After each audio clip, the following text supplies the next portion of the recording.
Our world is facing unprecedented challenges. Could the current state of affairs be linked to the lack of Christians exercising their faith in politics? Join me for this week's Torah for Today as we explore the impact of Christians not exercising their faith in the public arena.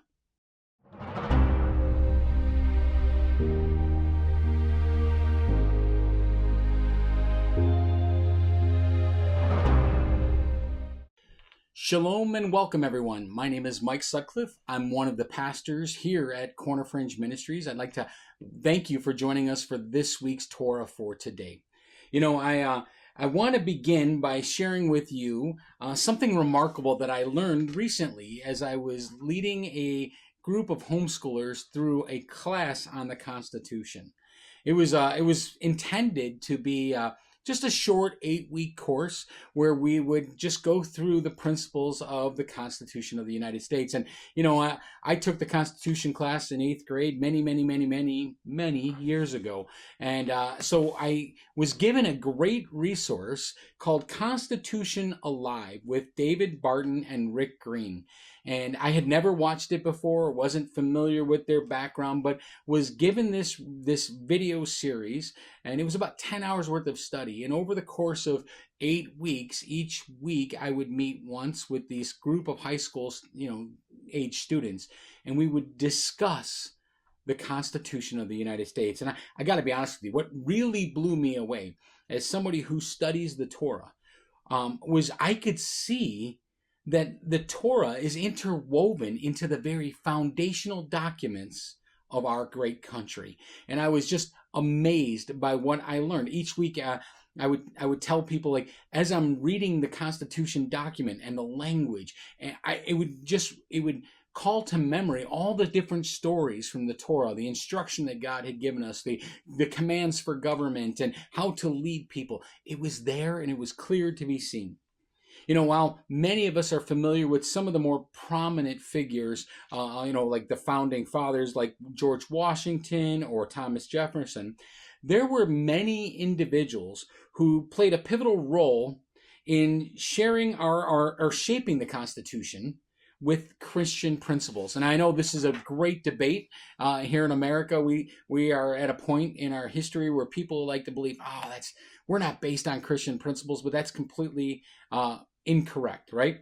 There were men like John Witherspoon, who was a Scottish Presbyterian minister who served as a delegate in the Continental Congress. His faith influenced his commitment to religious freedom, a value firmly enshrined in our Constitution. Then there was this Gouverneur Morris, who authored the final draft of the Constitution. He was a man of great faith in Christ. His work helped to establish a framework that has endured for centuries. And the last one I want to point out today is John Jay. Probably the most well-known of these three, was one of the authors of the Federalist Papers and the first Chief Justice of our Supreme Court. He was also a devout believer in Messiah, and his contributions to the Constitution emphasized the importance of justice and moral values. Now, these are just three of many men and women whose faith in our God helped shape the nation that we live into today. So I want to begin by talking about our rights.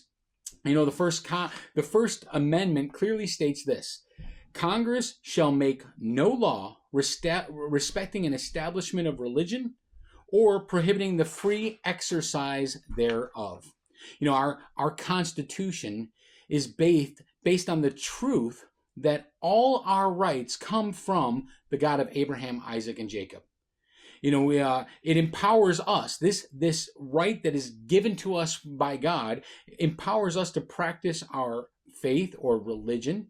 It encourages us to engage in politics and the political discourse that is associated with, and peacefully assemble to advocate for the values that we hold dear. In fact, recently, our current Speaker of the House, Mike Johnson, was quoted as saying that the separation of church and state statement is a misnomer. what he went on to say is that when Jefferson said it, he was explaining this, that they did not want the government to encroach upon the church, not that they didn't want the faith principles to encroach upon our public life. It's completely wrong for us to think that faith and religion should not impact culture and politics. That's not exactly what was going on. So, according to an article that was first dated March 18, 2010, in the Huffington Post, of all places, right? And this article was titled, "Why Aren't Schools Teaching Our Children Their Rights and Freedoms?" This is a really interesting article. If you want to Google it, you'll find it pretty much anywhere on out there. Back in 2010, it says that a recent survey of 1,000 Oklahoma high school students found that only 3% of the children would be able to pass the U.S. Immigration Service's citizenship exam. Now, I can only imagine what the difference would look like today, having another couple, 13 years down the line, and then a year off for COVID. Our kids are not being equipped to know the Constitution. Now, Thomas Jefferson famously said this: "Wherever people are well informed, they can be trusted with their own government." What became clear to me as I was led this 10-hour course with these kids here at the homeschool community is that our society is failing to empower our children. When we were deceived, not so long ago, but we were deceived into believing that religion and faith did not belong in politics or in the school, we essentially removed God from our government. Here's the interesting thing, though. Without God, we have left the Constitution and the Declaration of Independence impotent, right? It's defenseless. There's no way for them to defend themselves because we begin our statements by giving the authority structure to God. So when we remove him from that, our Declaration of Independence clearly states this: "We hold these truths to be self-evident, that all men are created equal, that they are endowed by their Creator with certain unalienable rights. Among these are life, liberty, and the pursuit of happiness." Now, the Declaration of Independence was signed on July 4th, 1776. Hopefully many of us know that. And this declaration essentially set us free from British rule. The Constitution itself was drafted some years later, and it was ratified in 1787, and it established the framework for this newly formed United States of America. One without the other literally cripples the entire country. So it's very, very important that we need to know what the truth is about the founding of our country. Now, there's this act. It's an amendment, and it's called the Johnson Amendment. Some of you may be even thinking, Mike, well, what about politics and religion and the Johnson Amendment that prevents pastors from speaking of political issues from the pulpit? Now, this amendment actually was, does it prevent us from practicing our faith as believers in the church? That's the question we got to ask ourselves, right? Do we as Christians have to be silent about political matters and moral matters? The Johnson Act prohibits tax-exempt organizations, including churches, from endorsing political candidates. Some argue that this restricts our freedom of speech and expression in political realms. So what happened is this was one way to lower the ability for the church to have influence in our society by putting this burden upon the church. Now, churches can engage in issues and advocate on things that are important, especially issues that involve discussing and taking a position, or especially those around political issues, right? We as a church, as Christians, we have a right and a responsibility to do such thing. We can talk about legislative matters without endorsing specific candidates. That's perfectly acceptable. It's not illegal. We can, and more importantly, we must educate our congregations and our communities about this, especially when it comes to moral and ethical considerations that are related to various issues. This is about exercising influence, not authority. That's what's really, really cool. When you start to study this, you start to realize that this isn't a whole lot different than our faith.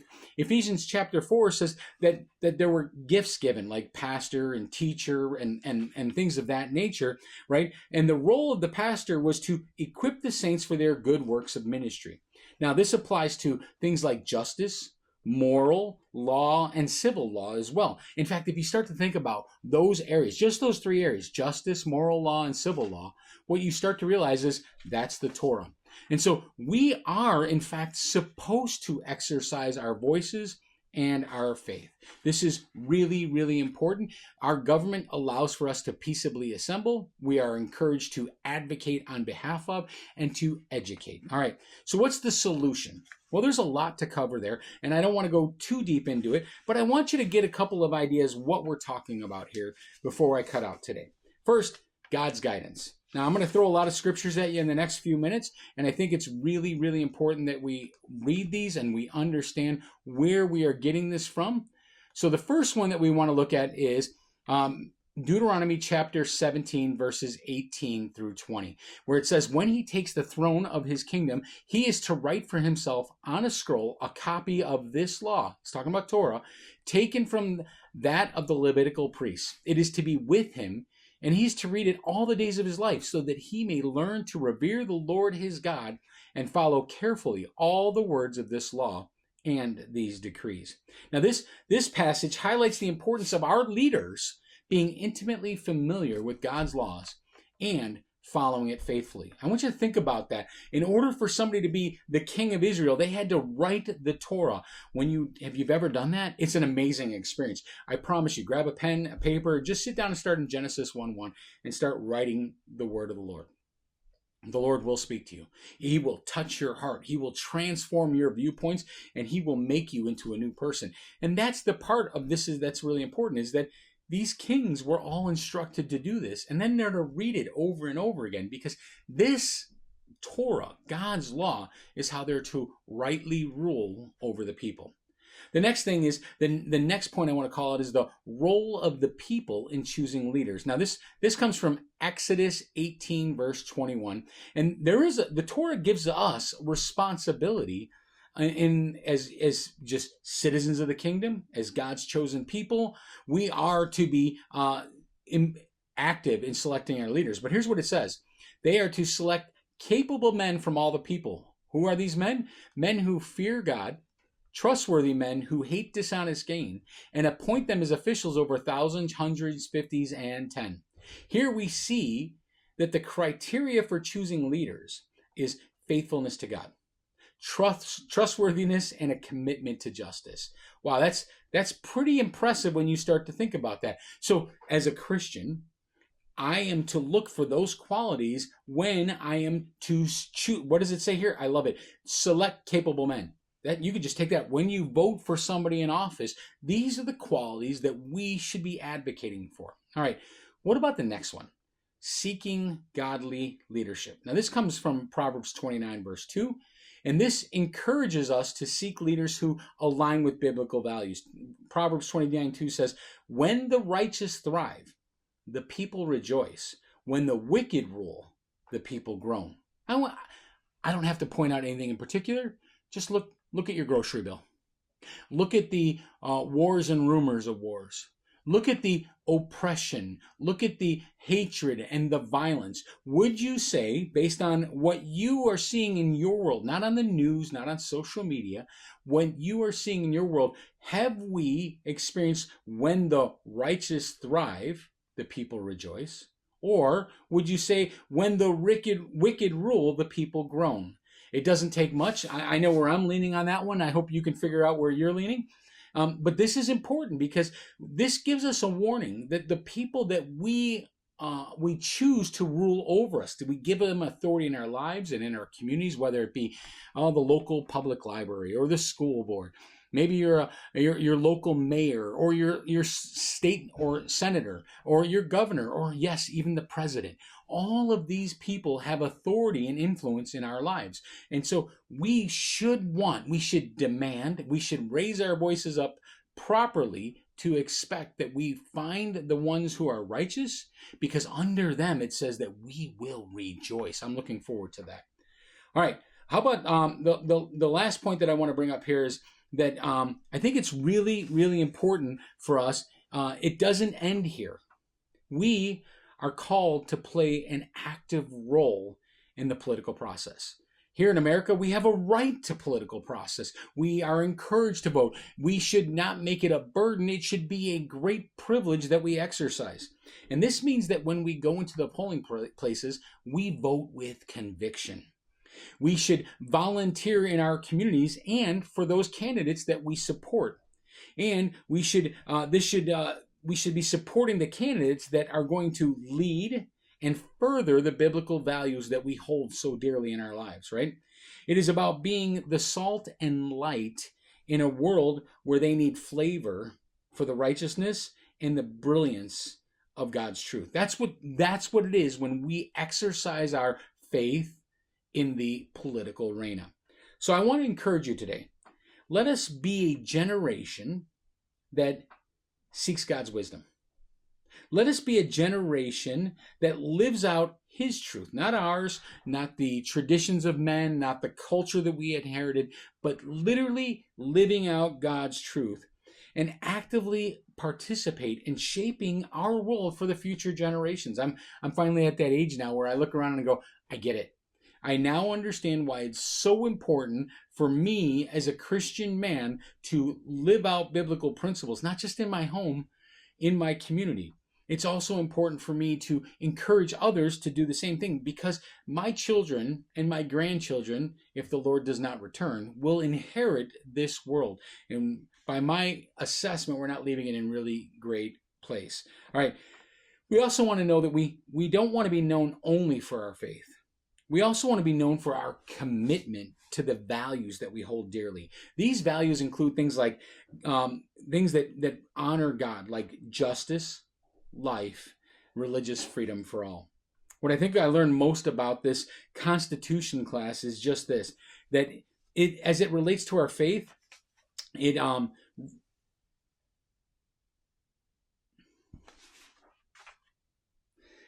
what I think I learned most from this Constitution class as it relates to our faith is this: religion or faith in our God or any false idol cannot and should not ever be mandated. I don't want that to ever happen. It is not how God wants us to love Him. He gave us a choice. He gave us free will so that we can choose to love Him, right? He wants our commitment, not our compliance. And so when we allow religion to be mandated by the government or to be silenced by the government, we are causing people to be complacent or compliant. Sorry about that. Compliant, not committed.